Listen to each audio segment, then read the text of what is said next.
You're listening to NorthWoods Church Matters, a podcast of NorthWoods Church in Evansville, Indiana, where we discuss why the local church matters and things that matter to the local church. I'm your host, Matt Higgins.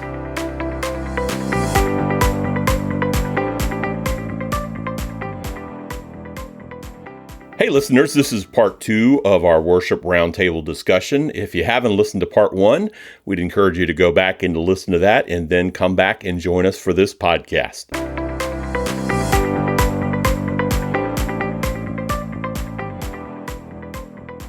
So, what are some good reasons not to use a song in worship? We hit the biggest one already, if it's not sound theologically. Let me ask you this, Matt. Have you ever heard a song that was awkward musically? Oh, for sure. I'll throw this out there. There's a song that people have been requesting that we play, which is This Is Our God by Phil Wickham. Yeah. And I like the song, but I also struggle with it as well. And I'm on the fence about whether we do it because there's sections of that song that sound like the auctioneer thing. This is our God. This is who he is. He loves us.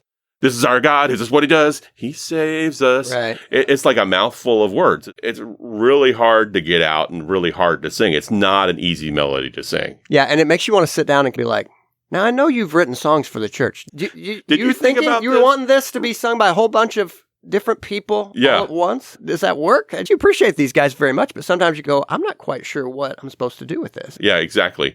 And then there's just songs that are just like, it's written stream of consciousness, and there's not a lot of attention to melody or pauses or singing the same thing over and over again. There's got to be a cadence that helps people sing the song. And if there isn't, then it's really difficult. I want to ask anyone out there who is listening to this going, you know what I like to do? I like to kind of mess with songs and especially take old songs and do something different with them. I want to offer 2 possibilities because I've messed with each of these, but I haven't had anything come up to where I go, I really like that. Songs that I really love the words to, Count Your Blessings is the first one. Such an awkward, weird melody to it. When upon life's billows you are tempest-tossed, and you just have this, what is happening here? And the whole song, it never gets better. It sounds like a circus theme. And it's awkward musically. It just is, and I think the message is great, and one that we need, but that's a great example. And also, blessed be the tie that binds. I love the message of this song, but I think it's so strange, the way the melody just hangs and drops and hangs and drops and over and over again. And you have this in new songs and old songs. I say all this to say, I think it's a good reason not to pick a song if it is awkward musically, because it's distracting. It breaks you out of what's supposed to be happening, because the point is not to look at the song and think about the song. The point is to think about what the song is about. Right. Let it drive. If you stop, if you're in there in a congregational setting and all of a sudden you're like, what is going on here with this song? Well, that's not. Right. This song is really strange. Yeah. It's not what you want to happen. No, that's not what you want to happen. or weird things like a really happy message and the song is in a minor key. There's a dissonance. Oh my goodness, what is going on here? I feel like we're in a death march, but we're singing about victory in the Lord. It's just weirdness. And so you got to pay attention to all those things. Right. And it's the only other thing I could think of about this is that sometimes strong songs can be a distraction. Yeah. And you don't want it to be a distraction from the message or our purpose for gathering. You want it to push you towards the foot of the cross, not to push you towards looking at the song going, what happened here? Yeah. Part of our goal is to make it easier for people to sing praises to the Lord and not more difficult. And so with our worship songs, we don't want to put a stumbling block out there.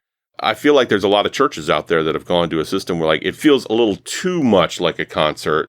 The band is on stage and they're singing to the audience and not we're all singing praises to God. Yeah. My goal here at NorthWoods is to encourage us to understand that the worship team is not just the people on stage. The worship team is the entire congregation. We're all singing praises to God. And so we put out a song that's difficult to sing, then it's going to create a difficulty to praise. And that's a theological problem. Christian entertainment is fine in terms of a concert from that standpoint, but the gathered church has God as an audience. And one of the things that's so hard for us to even remind ourselves of is that God is really interested in whether or not we come together and actually focus on Him. There's so many things about our hearts that are going, I don't know. Yeah. Surely not. Surely God is not paying attention to me and us gathered together. Like, no, every bit of the New Testament is saying to you, he actually is the one who started this whole thing. And he's worked for thousands of years to have a people. So you're it. Yeah. As the gathered church, you're it. One of the things that the Gettys bring up and a lot of other worship leaders bring up is that the admonition to sing is a command in the Psalms. It's not based on your talent or your ability. It's based on this is what the Lord has done in your life. And because of what God has done, the outpouring of that should be we should sing praises to God. And if it's a command from the Lord to sing praises to the Lord because of what he's done, far be it from me to put any stumbling block in your way that would prevent you from singing praises to God, whether it be something as dumb as we're singing it in the wrong key or a key that is just so high or so low that you can't sing it, or the melody is just janky, or the rhythm is hard to get a hold of.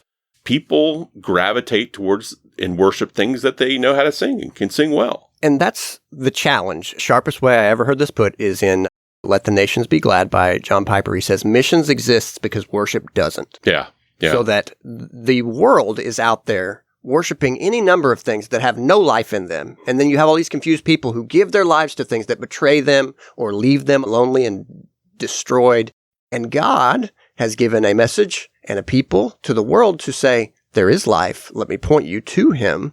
Towards the worship of Jesus. That is the end goal of history, is that this God who has sought out a people, he will have a people. It's the job of the worship leaders to put all of that stuff together and then do the additional challenge of, okay, we have this gathered group of people who have a certain background.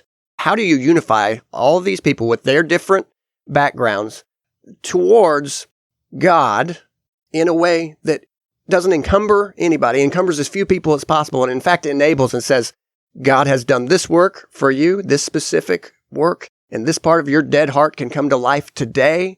And that's why we gather. And that's a job that needs to be done. It doesn't happen by accident any more than, say, preaching well happens by accident, any more that counseling well happens by accident. There has to be work. Yeah, there has to be work that's done for all of that stuff. And often people don't see the work. It's not just saying, hey, I love this song. It's right. The American Top 40 thing. So this is a fun question. So why is there so much controversy over song selection in worship? I don't know, Matt. I think. Okay, next question.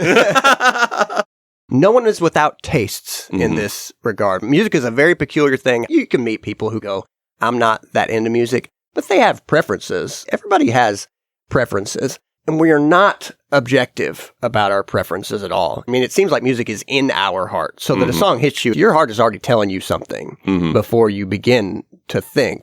And so as a result, you have opinions. It's kind of like the opposite of how most people I know are about, say, visual arts and painting. Most people kind of look at it and go, I don't know. I don't know what that is. Fine. Yeah. Whatever it is. If you tell me it's abstract art, then I can go on with my day. That doesn't bother me for you to tell me that. Yeah. But people have opinions about music. What they like or what they don't like or what they grew up with or what they don't. Very much so. Yeah. I think people have things that they resonate with in terms of their background and their history, in terms of church and how they worship before. And now I think those things in some ways are good, that God gives us memory, that God especially gives us song memory. Yeah. So that we can connect to those past events. But part of being a church is surrendering our rights to serve other people. Yeah. We are an actual body that, for me as a thumb, I might need to surrender my rights to serve a toe in the body. And the same goes to music. Is for some person in the church that loves traditional hymns, they may need to surrender their rights so that somebody else is drawn into the church or is attracted to the church. I know people will hate that term, but people that are non-Christians are familiar with music that's out there. And so as culture changes, music will always change. Yeah, and there's no holy style. Yeah. No style of music. Everybody should know and remember that when Isaac Watts was writing all these hymns, they were called Watts Whims, because who does this guy think that he is with his newfangled music? Yeah. And that happens over and over again, that music gets out there. People say, oh, I can't believe that bass, low-level kind of music. We're trying to bring that into the church. No, look, there is no holy style. And so we want to look at music and ask, who are we as a church? And what music puts us together? Whether or not you identify it to a congregation, if you are a worship leader, I would encourage you to ask yourself, what are 1, 2 or 3 sort of theme songs for my church. Like, what is a home base? And for instance, I can tell you, I've thought about this quite a bit. And one of the ones for First Southern is Ancient Words. And this song really encapsulates, both in the style and the substance, what we value. And it's not then that there's some rule about what you do with that song, but I think it's a useful exercise to go, if I had to put us all together, who are we? For us, I can say that the music of like a Keith Getty and a Stuart Townend, and then people that they have inspired, is now very helpful for us, and I would guess for a lot of other churches, to bridge that gap between the way music kind of used to sound in general, the way a lot of traditional music with the 4 vocal parts put together with a piano-centered kind of arrangement. Look, there's some fundamental challenges with integrating that. And if you don't know much about music, there are basic challenges with integrating that with rhythm-driven music that has a beat to it, that has drums and a bass behind it. You cannot just tell the piano player to do whatever they do and then tell the drummer to do whatever the drummer does. Like, look, that does not make for solid music because the style is different. Yeah. And you have to account for that. Yeah. How do we do it well? There's got to be a coherence to a worship service, too. Right. What is the message of the service? What is being preached? How do we tie into being preached? And how do we do that well as well and make it coherent? Yep. That's something that's going through our minds as worship leaders as well. Right. You are not trying to distract from the preaching. I think there's been a temptation for every music minister, song leader, whatever your sort of role is. You do so much that you don't leave that much time. Like, look, this is not about drawing attention to the music. It's about drawing attention to God. And that's the job. And so if you ask those sorts of questions, in some ways, this literally, I think, comes down to asking the right questions and knowing that a part of this is, too, if anybody walks away from this going, this sounded like we could cross all our T's and dot all our I's and this would be sorted out. Like, no, this is going to continue to be a challenge. And you can't get around it. In some ways, when people come up to me and say, this is a great song, I'm happy for people to love songs. Sure, yeah. But if they haven't thought over questions like, is this a song for me or is this a song for us as a whole church? Because look, if you don't know people in your church who are different from you in whatever variety of ways, well, then you're pretty much not able to assess whether a song would be useful for that whole context. And if God gave it to you, that's fine. But you just got to know before you move out into, this is a song for all of us. Well, ask yourself that question. Are you sure it is? I think the most important thing there is what I'd mentioned about being willing to surrender our rights to serve the gospel and to serve what's going on in the worship service and the attraction of God to his people, which I think is important. That I was a worship leader in another church, and this is years ago, but Give Thanks with a Grateful Heart was a popular song at that time. And I'd lead worship and I wouldn't do that song for weeks and weeks and weeks and weeks. And the same guy would come up to me after every Sunday. He's like, man, that was a great job. But you know what would made it better? If you'd done Give Thanks. And this was like Sunday after Sunday after Sunday after Sunday. And finally the guy just wore me down and I did Give Thanks. And he was like, oh, that was the best Sunday ever. We did Give Thanks. And I'm like, finally we got this out of the way. And this guy's desire is going to be gone. And maybe I can not hear it. What happened the next Sunday? That was a great worship. No way. Yeah. You know, it would have made it better if we'd done Give Thanks. That's something else. Yeah, but I use that illustration just to say, that's an example of somebody that comes into worship service and they're like, what do I want? Yeah. What is going to serve me? And really the goal coming into a worship is, how can we serve the Lord and how can we serve the church? And I'm a distant third in that. Yeah. Yeah, very distant third. Yeah, and think about Jesus in the Gospels and the way he dealt with the disciples. These are not every day just kind of like, all right, guys, I've warned you about all the things that were coming. So now here's the thing that I told you. You saw it on the 5-year plan for how we would do things. Look, Jesus is pushing his people towards God. Yeah. And that's what you want to be doing. Yeah. And so the music then is a vehicle to say to your folks, is he becoming greater and are we becoming less as we gather? And so it's going to include what you're talking about, which is if you're regularly coming in going, did this check off all the boxes for my personal enjoyment? That's an immature position. Yeah. It just is. No matter how old you are physically, that's just a spiritually immature position. And so you want to be asking, who are we as a congregation? And how can we connect with the heart of God? What does He want us to do in terms of the mission in our particular time and place?